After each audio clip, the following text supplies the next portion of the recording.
નમસ્કાર ખેડૂત મિત્રો, કેમ છો? મજામાં? તો મજામાં જશો ભાઈ. આજે આપણે ભગવતી ઠેસર જે અત્યારે ટ્રેડિંગમાં બહુ ચાલે છે તેના વિશે થોડીક માહિતી લઈએ અને શું નવા સુધારા કર્યા છે અને શું તેમની અંદર કદાચ કોઈ ઇસ્યુ આવેલો છે તો તેના વિશે આપણે આજે ચર્ચા કરવાની છે.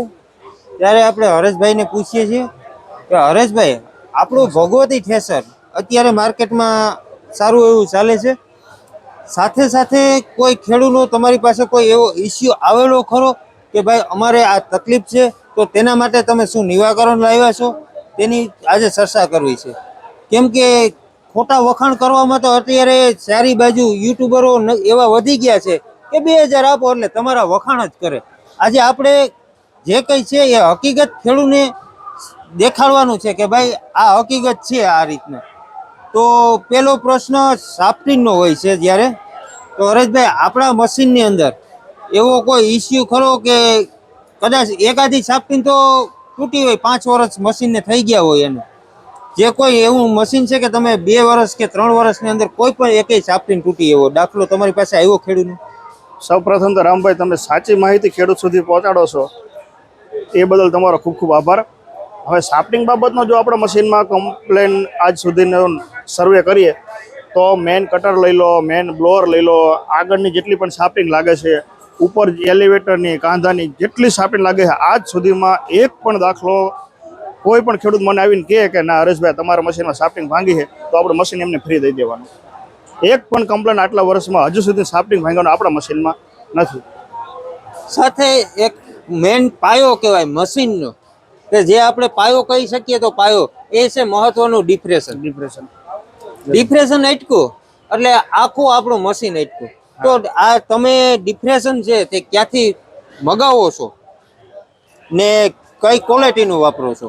આ ડિપ્રેશન રહ્યું ને રામભાઈ, આપણે લુધિયાણાનું સ્પેશિયલ ઇમ્પોર્ટેડ ડિપ્રેશન છે. બેવલ ગિયરવાળું, હાર્ડનેસ ટેમ્પરે કરેલું, જે મશીનની કેપેસિટી કાંઈ બમણી કેપેસિટી વાળું છે. મતલબ ટ્રેક્ટરનો આપણે માણસમાં જેમ હૃદય સ્વસ્થ હોય તો માણસ પોતે સ્વસ્થ ગણાય, એટલો તંદુરસ્ત રહે, એવી રીતે આખા મશીનનું હૃદય આ ડિપ્રેશન ગણાય. ટ્રેક્ટર ઉપર આપણા મશીનમાં નથી લોડ પડતો એનું મેઇન એક કારણ આપણું ડિપ્રેશન હેવી, જે 4.5 લીટર ઓઇલની કેપેસિટી વાળું, ક્યારે ટેમ્પર ના થાય, ગરમ ના થાય અને ફૂલ ગેરંટી વાળું છે.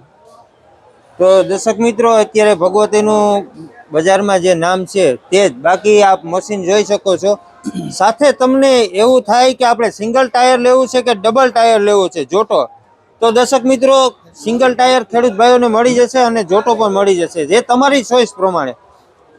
સાથે જે પેલા છંત્રીનો પ્રશ્ન અમુક ડબ્બાઓમાં હતો તે આમાં છંત્રીનો પણ પ્રશ્ન આવ બિલકુલ ઝીરો મેન્ટેનન્સ કયો તો કહી શકીએ આપણે, એવી નાખેલું છે. સાથે થોડીક ડિઝાઇનોમાં પણ ફેર કરેલો છે, જેથી કરી ને હું તમને બતાવીશ કે જ્યારે આપણે પાલો ખાલી કરતો હોય છે ત્યારે માલ અંદર આવી અને કાંધું ભરાઈ જતું હતું. એ પ્રશ્ન ઘણા ખેડૂતનો હતો. તો અત્યારે તેની અંદર આપણે આ પતરું આપેલું છે, ભાઈ જરાક દેખાડજો પતરું. આ પતરું નીચે કરી દો ને ત્યારે તમે પાલો ખાલી કરવાનો અવશ્ય ભૂલતા નહીં ખેડૂત ભાઈઓ. એ છે ને છે સામાન્ય, પણ ખેડૂતને મોટી ભૂલ નડે છે.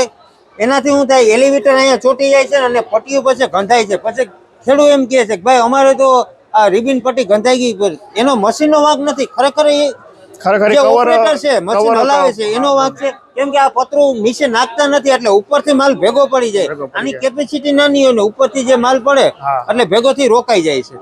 તો ખેડૂત મિત્રો, આવી જ માહિતી માટે આપણી આઈડીને ફોલો કરો, લાઈક કરો, શેર કરો. સાથે સાથે ભગવતીની જે કોઈ તમારે પ્રશ્ન હોય, બુકિંગ કરાવવું હોય તો ડિસ્પ્લે ઉપર નંબર આપેલા જ છે.